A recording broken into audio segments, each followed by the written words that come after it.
राजनाथ सिंह क्या कुछ कह रहे हैं, सीधे आपको ले चलते हैं। जिस प्रकार से वायुसेना भारत की सुरक्षा में तत्पर है, अरे तो सीधे देखकर हर भारतवासी अपने को गौरवान्वित महसूस करता है और निश्चिंत रहता है। हमें इस बात का संतोष रहता है कि आपकी छाया में हमारा पूरा देश सुरक्षित है। मेरी ईश्वर से प्रार्थना है कि आपका शौर्य इसी प्रकार आसमान की ऊंचाइयों को छूता रहे।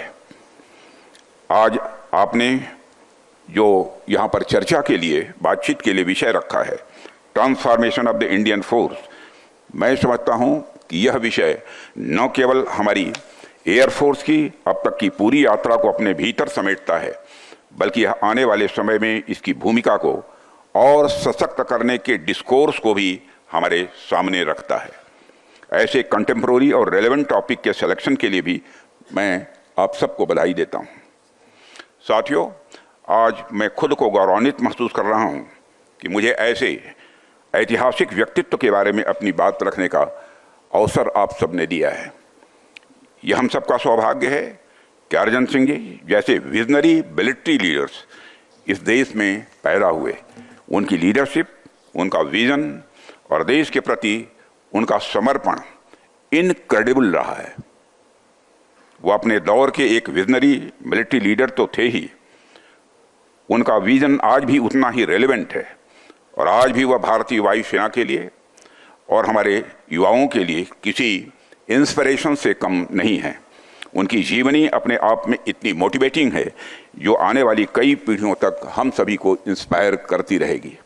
मैं देख रहा था कि केवल 19 साल की उम्र में ही उनका सिलेक्शन प्रतिष्ठित रॉयल एयरफोर्स कॉलेज के लिए हुआ था और वहाँ उनका प्रदर्शन इतना उत्कृष्ट था कि उन्होंने अपनी कक्षा में शीर्ष स्थान प्राप्त किया था।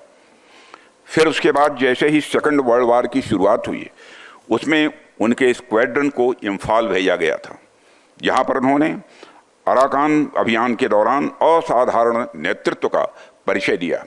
उसके बाद 15 अगस्त 1947 को आज़ादी के इस ऐतिहासिक अवसर पर अर्जन सिंह जी ने 12 टेम्पेस्ट विमानों के साथ एक भव्य फ्लाई पास्ट का भी नेतृत्व किया था।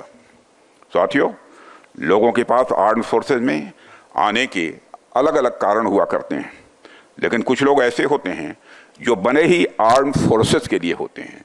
अर्जन सिंह जी वैसे ही थे और इसका पता हमें इस बात से भी चलता है कि जब सेकंड वर्ल्ड वॉर की शुरुआत हुई तो उन्होंने खुद ही रिक्वेस्ट किया था कि मुझे मोर्चे पर भेजा जाए, मैं जंग में जाना चाहता हूँ।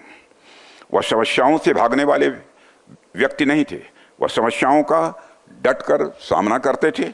शायद यही कारण है कि आज इतिहास में उनका एक विशिष्ट स्थान बना हुआ है।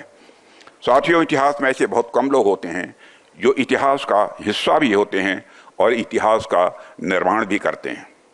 अर्जन सिंह जी उनमें से एक थे। 1965 में पाकिस्तान के खिलाफ युद्ध में जो उनकी भूमिका रही है, उससे हम सब अच्छी तरह परिचित हैं। यह उनकी विजनरी लीडरशिप का ही उदाहरण था कि महज 1 घंटे के अंदर इंडियन एयरफोर्स की दुश्मन के खिलाफ काउंटर अटैक उन्होंने प्रारंभ कर दिया। इस महत्वपूर्ण युद्ध में उनकी इनक्रेडिबल लीडरशिप और विशिष्ट सेवा के लिए अर्जन सिंह को भारत के दूसरे सर्वोच्च नागरिक सम्मान पद्म विभूषण से सम्मानित किया गया। बाद में 1966